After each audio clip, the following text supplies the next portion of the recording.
saya selaku konselor Anda. Nah, sebelumnya bisa Anda perkenalkan diri Anda terlebih dahulu. Ya, baik, nama saya Firman Saad. Saya mahasiswa sambil saat kegiatan saya sekarang ini itu sebagai mahasiswa dan membantu orang tua saya sambil berjualan. Baik. Untuk usia Anda saat ini berapa? Saya berusia 21 tahun. Oke. Sebelumnya apa kabar Anda hari ini? Lumayan baik. Kemudian bagaimana perasaan Anda saat ini? Agak bimbang, sedikit sedih gitu sih, tapi ya masih bisa dibilang masih wajar lah ya, masih bisa mengendalikan. Sebelum kita memulai konseling, di sini saya akan memberikan inform concern. Nah, inform concern ini akan menjadi persetujuan kita selama menjalani proses konseling nanti. Di sini nanti Anda bisa isikan nama Anda terlebih dahulu, kemudian usia, jenis kelamin, dan juga pekerjaan atau aktivitas Anda. Baik, mungkin di sini saya akan bacakan terlebih dahulu terkait dengan inform consent-nya.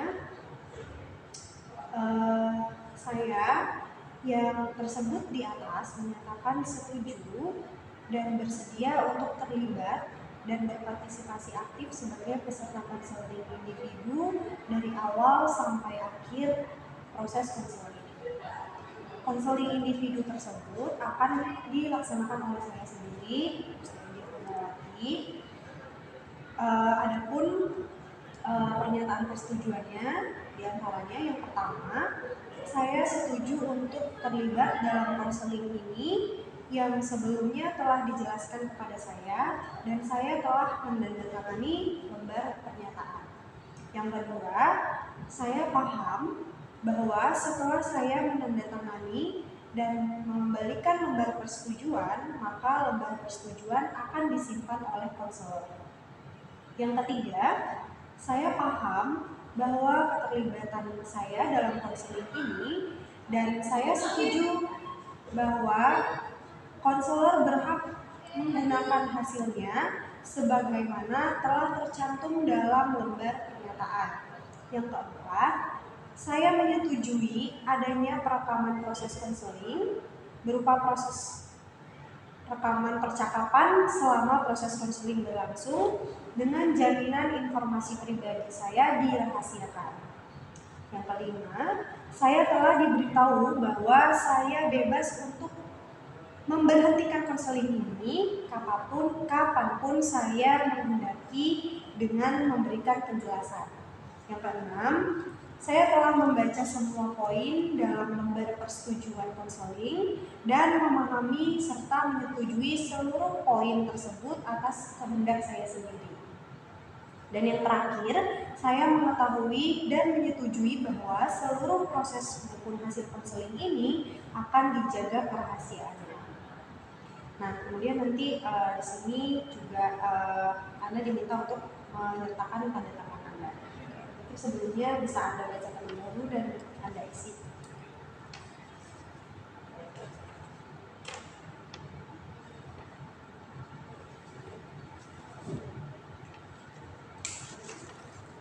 Baik, untuk lembar informasi ini saya izin untuk menyimpannya terlebih dahulu.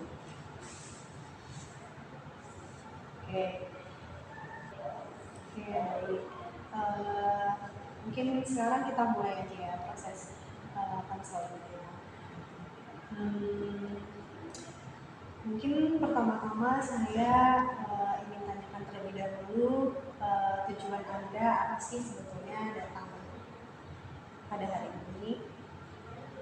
Tujuan saya itu sebenarnya untuk menjelaskan dan sambil berbagi kesah ya tentang beberapa masalah dan tekanan yang saya alami sekitar beberapa bulan terakhir, mulai dari kegiatan kuliah, kemudian aktivitas saya di rumah, dan rintangan saya dalam membantu orang tua saya dalam berjualan. Nggak lupa juga belakangan ini saya juga sering mengalami migrain atau sakit di bagian kepala. Berarti kurang lebih keluhan yang dirasakan itu migrain gitu ya. Iya. Kalau boleh tahu sudah berapa lama keluhan ini Anda alami? Kurang lebih sih 3 bulan ya. Kalau saya hitung-hitung sedikit di kepala itu selama 3 bulan saya sering mengalami migrain, terutama di sore atau di malam hari. Kalau di pagi hari yang siang hari itu mungkin nggak begitu terasa. Berarti sudah cukup lama ya keluhan tersebut dirasakan gitu. Tapi awal mulanya kira-kira ya gejala-gejala yang membuat Anda itu migrain, merasa migrain atau pusing itu sebenarnya apa? Gejala awalnya itu mulai jam awal malam ya, sekitar jam 7 malam itu berawal dari sakit kepala di bagian belakang agak sebelah kiri di sini, dimana saya masih berpikir itu mungkin hanya pusing biasa saja ya, mungkin kelelahan habis kegiatan kuliah dan membantu orang tua berjualan. Namun seiring jalannya waktu, jam 8, jam 9 itu, sampai jam setengah 10, sakit kepalanya itu bertambah sampai ke bagian dahi ya, jadi hampir seluruh kepala itu rasa pusing yang saya rasakan itu semakin meningkat, dimana akhirnya itu saya mengambil inisiatif untuk mengkonsumsi merek obatnya juga kayak obat Bodrex untuk menghilangkan sakit kepala yang menurut saya itu seperti ini. Berarti sejauh ini gejala-gejala itu muncul ketika mau malam hari begitu ya. Tadi Anda juga sempat mengatakan Anda juga hanya mengkonsumsi Bodrex gitu ya, yang karena Anda pikir migrain gitu. Nah, terus Anda juga tadi sempat mengatakan aktivitas yang Anda lakukan selain perkuliahan juga Anda membantu kedua orang tua Anda gitu. Mungkin bisa Anda ceritakan bagaimana sih aktivitas atau kegiatan tersebut sehari-harinya Anda jalani sampai mungkin hal tersebut bisa menimbulkan gejala-gejala migrain gitu. Jadi saya tuh kuliah biasanya mulai pagi hari sekitar jam 7 pagi. Namun sebelumnya pas saat subuh itu orang tua saya menjualan makanan ya. Makanannya itu macam-macam, mulai dari nasi goreng, terus kue dan lain-lain. Jadi saya membantu orang tua saya untuk memasak dan menyiapkan makanan yang nanti akan dijual. Lalu setelah selesai membantu orang tua, saya beribadah, kemudian saya sarapan, saya kemudian mandi dan menyiapkan diri saya untuk menjalani kuliah yang saya jalani. Mungkin migrain itu saya alami di kegiatan kuliah saya ya, karena saya itu kalau membantu orang tua tidak pernah merasa perasaannya negatif. Saya sangat senang sekali membantu orang tua saya berjualan, meskipun saya capek, tapi saya paling senang itu membantu orang tua saya berjualan. Namun ketika saya kuliah itu memang ada beberapa hal yang membuat saya itu mengalami rasa-rasa kesal ya, yang mungkin nanti berujung pada migrain, seperti mungkin kesal kepada orang yang sebenarnya bukan temennya, namun orang yang tidak dikenal, namun menunjukkan sikap yang negatif terhadap saya. Kemudian beberapa dosen yang mungkin kurang menunjukkan empati kepada saya, itu mungkin yang menyebabkan saya migrain, karena hal-hal tadi yang saya sebutkan itu memang membuat saya kesal dan kepikiran. Berarti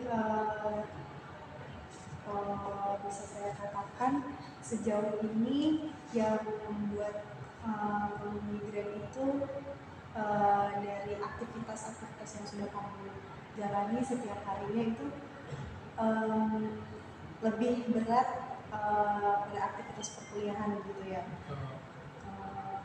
Terus tadi juga sempat dibilang karena sering kepikiran dengan komentar-komentar negatif orang lain dan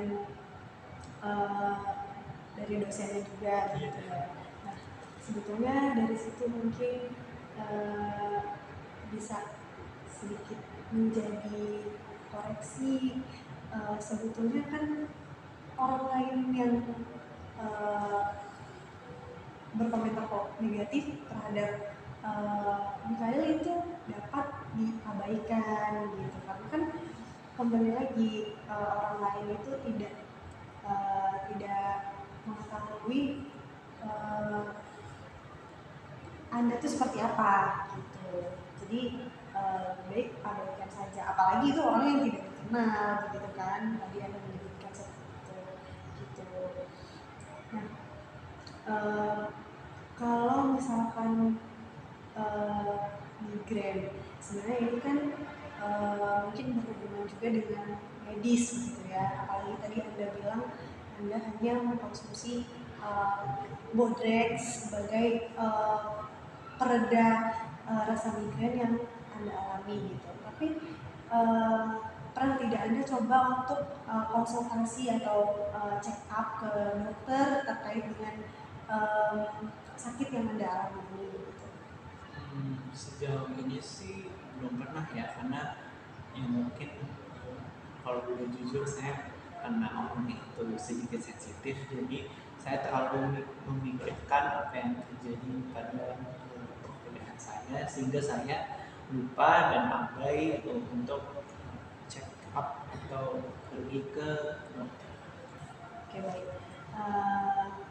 Ya, Anda kan bilang Anda belum pernah check up ke dokter atau menanyakan terkait apa yang Anda rasakan gitu kan kepada dokter atau medis lainnya.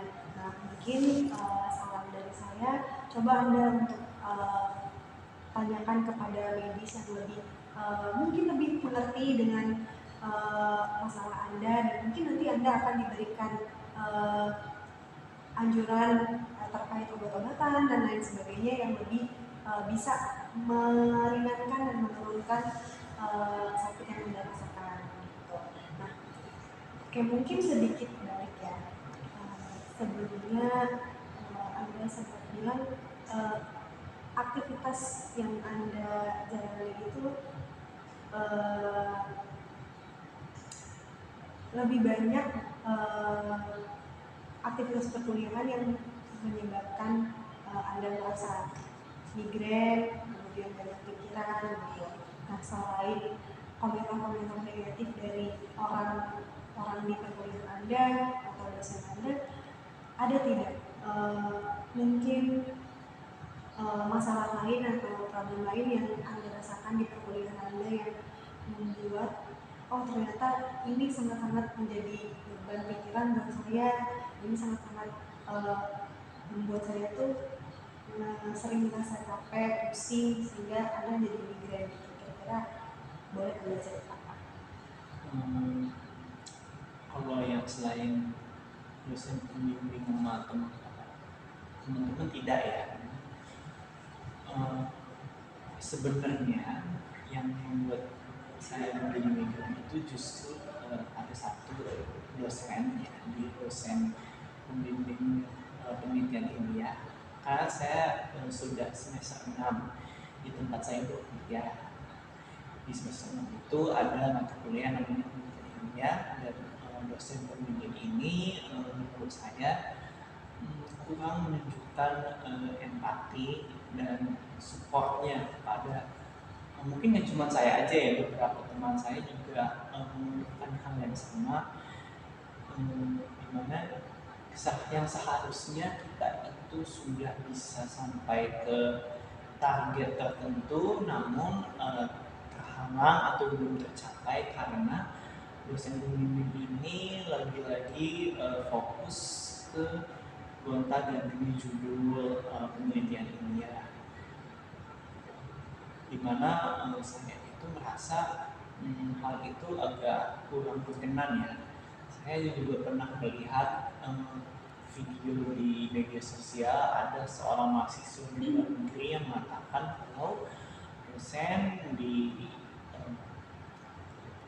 Indonesia ya, maksudnya di negara ini itu kalau yang setipe dengan dosen legal itu memang dosen yang sebenarnya agak kurang kompeten, karena buat apa mempermasalahkan judul-judul penelitian yang menurut si dosen pembimbing ini kurang pas, padahal sebenarnya itu bisa dijadikan penelitian baru. Nah, saya sudah menjalankan bimbingan pada dosen pembimbing ini kurang lebih 3,5 bulan ya, 4 bulan, dan saya masih struggling atau masih kesulitan untuk menyampaikan. Sebenarnya judulnya sudah di ACC atau diterima, namun saya masih kurang paham untuk memahami variabelnya, kemudian sehingga untuk lanjut ke step berikutnya itu bab 1, saya masih tertinggal dengan teman-teman saya lainnya. Dosen ini juga menurut saya kurang menjaga lisannya ya, jadi beberapa perkataan itu terkadang membuat saya itu emosi berat, sehingga saya itu sering menunjukkan cemburu di rumah. Saya suka marah-marah, kadang sampai teriak, yang menyebabkan kedua orang tua saya menanyakan ada apa ini, yang jadinya saya sempat bercerita juga kepada orang tua saya.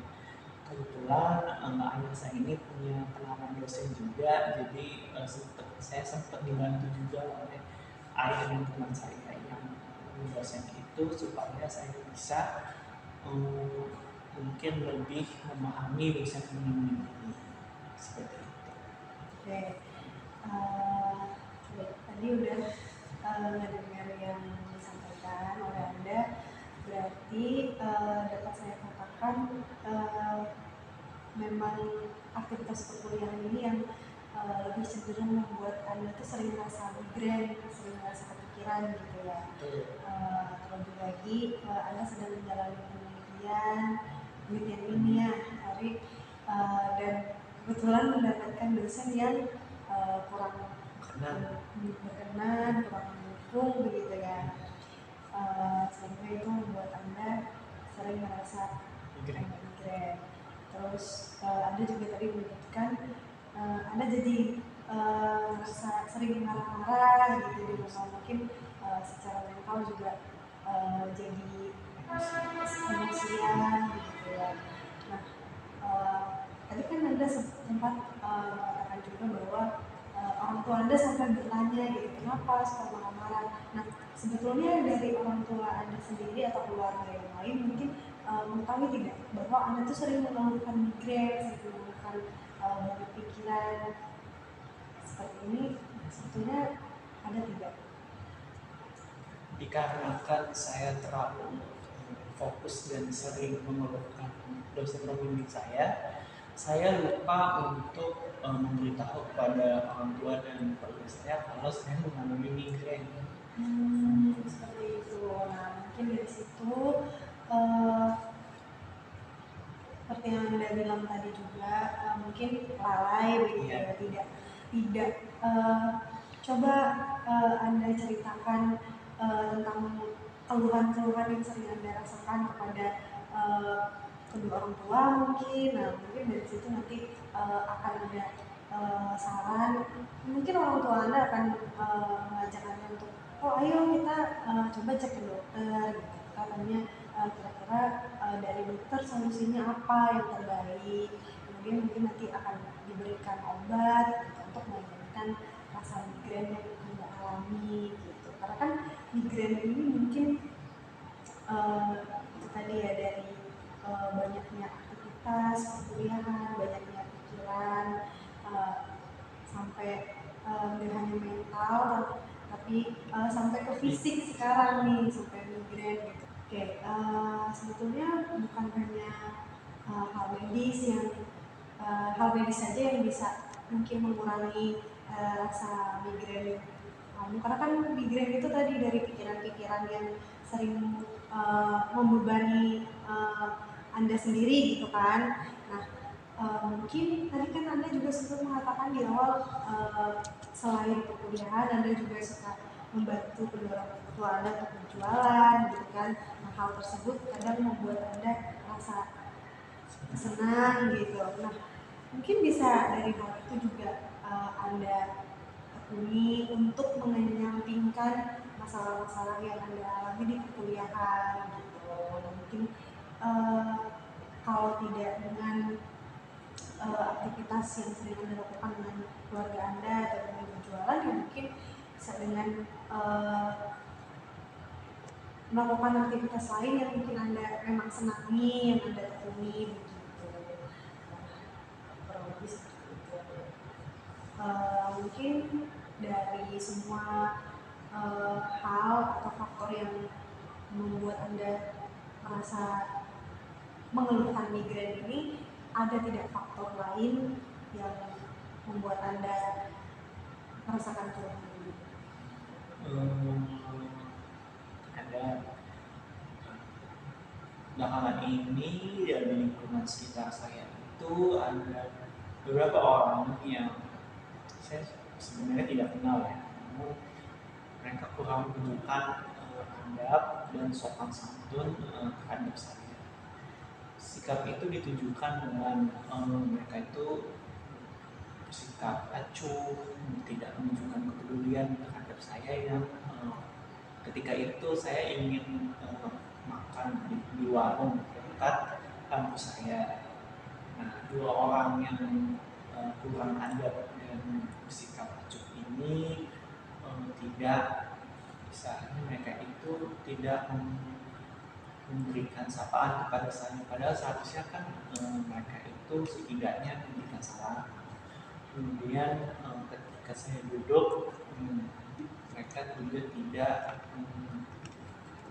menanyakan apakah saya itu mahasiswa atau setidaknya berkenalan dengan saya. Maksudnya kan ada langkah baiknya jika saling berkenalan, karena kalau bersikap acuh itu menurut saya tidak berkenan aja gitu. Kemudian yang paling memicu dan men-trigger saya menjadi migrain itu ketika saya memesan makanan di dekat warung itu, dan ketika makanan itu datang, mereka ingin menambah porsi, namun ketika mereka beranjak dari kursi mereka tempat mereka makan itu, mereka secara tidak sengaja menyenggol kursi saya. Seharusnya kan mereka maaf, nyenggol gitu kan, namun mereka acuh, tidak peduli, sehingga saya sempat menyumbang dan mulai emosi, dan ya pada akhirnya saya menyebabkan saya buru-buru makan atau mempercepat makan saya. Jadinya setelah saya selesai makan, saya bayar, saya kembali lagi ke fase yang marah-marah, sama seperti ketika saya kesal dengan dosen pembimbing saya. Berarti dari semua yang udah Anda sampaikan, Di sini saya simpulkan bahwa mungkin fokus masalah Anda atau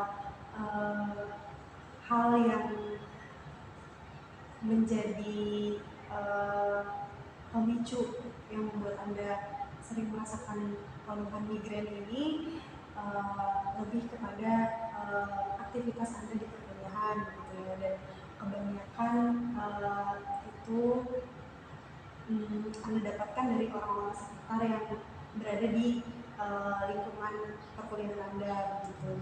Selain itu juga Anda juga sebutkan tadi Anda memiliki problem dengan disiplin bimbing Anda gitu. Jadi dari apa yang sudah saya simpulkan barusan, apakah benar seperti itu? Kurang lebih benar.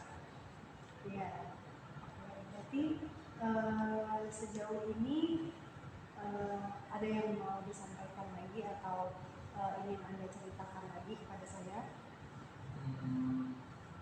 Nggak ada sih, cuma mungkin ingin mengulangi saran yang tadi diberikan. Oke, pokoknya intinya terkait dengan semua yang dirasain, kayak pikiran-pikiran yang membebankan kamu sampai membuat kamu merasa sering pusing terus sampai merasa migrain ini, mungkin itu dapat kamu kurangi dengan melakukan hal yang buat kamu senang tadi, seperti membantu kedua orang tua kamu berjualan gitu. Mungkin bisa ditambahkan lagi jika memang kamu senang dengan kegiatan-kegiatan seperti itu, kegiatan di luar selain perkuliahan, mungkin kamu bisa menambahkan waktu kamu untuk bersama kedua orang tua dengan kegiatan itu gitu. Atau mungkin ya yang paling penting itu adalah kamu coba dulu berbicara kepada orang tua kamu terkait keluhan yang sering kamu alami di grade ini gitu. Dan saran saya untuk coba pergi ke dokter gitu, meminta saran kepada dokter lebih tepatnya seperti apa gitu. Berarti tadi ada sekitar 3 poin ya harus saya lakukan untuk memperbaiki rasa sedih, marah, untuk emosi saya. Yang pertama itu tadi melakukan kegiatan di luar kuliah selain membantu untuk berjualan, pastinya juga akan membuat saya senang. Kemudian yang kedua itu konsultasi ke dokter mengenai migrain saya. Dan yang ketiga itu untuk lebih terbuka dan bercerita kepada orang tua dan keluarga saya. Kurang lebih seperti itu yang dapat saya sarankan terkait dengan keluhan yang dialami oleh Anda. Gitu. Mungkin cukup, ada yang ingin disampaikan lagi? Sepertinya sudah cukup. Saya sudah paham atas saran yang diberikan. Kira-kira gimana perasaannya sejauh ini setelah dapat setidaknya menyampaikan apa yang dirasakan? Perasaan saya setelah menyampaikan tadi cukup lega, sebenarnya lega ya, maksudnya sudah bisa meluapkan emosi, ditambah mendapatkan saran sebagai perbaikan, jadi ya saya merasa menjadi lebih baik setelah konseling. Ya baik, kalau memang sudah tidak ada yang ingin disampaikan lagi, semoga apa yang saya sampaikan dapat membantu mengurangi keluhan-keluhan yang Anda rasakan. Baik, mungkin cukup ya pada pertemuan kita hari ini. Saya selaku konselor juga mengucapkan maaf jika ada kata-kata yang mungkin tidak mengenakan dan menyinggung perasaan Anda. Pagi. Pagi, terima kasih.